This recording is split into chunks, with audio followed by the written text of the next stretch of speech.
a debate and a discussion sure. and a deep dive. For sure. Because once you start asking the questions you're asking, we have to go deeper in history. For sure. And we have to start challenging notions. And you and I are speaking surface level about what influences young girls and young women to behave in a certain way that, oh my gosh, but everyone was wearing this, Rihanna was doing this, so I mean, why not me? And I'm empowered. But Oprah said, and you realize all of these people, whether they are aware of it or not, are agents of certain agendas. For sure. Some of the agendas help you because today you don't rely on a man to provide for your kids. For sure. Some of them destroy you because you're like, well, I don't need a man to get by, and you kind of miss out on that.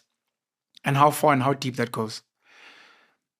The first way I'm going to spin my question back to you is, you said we were made black.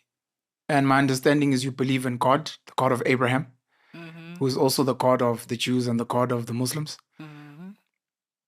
Do you believe in the science and the history that we've all been taught that all life started in Africa? I don't know it deeply, but it does make sense to me.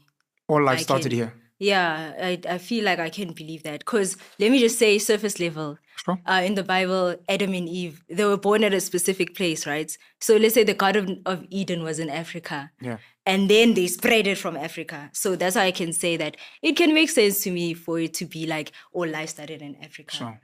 So I can't say it's fact, but I can see why that would be true. Can I ask a controversial question, but it's not important for today? Okay. If we all started from Adam and Eve, according to yourself in the Bible, Yeah. does that mean there was a lot of incest for us to get to where we are today? That's something I also thought about. Because I'm sure Adam and Eve had a child. Yeah. They had children, 2 boys.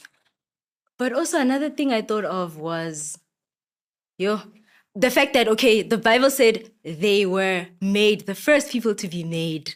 It didn't say after that no one was created. So there's a chance that God made more. Yeah, there was a chance that he made more some way. But and we don't then know. They came and then they met with the children of Adam and Eve. Because remember, it was 2 boys. So now it's sort of like, okay, if it's 2 boys and there was no daughters, where did they get the females to?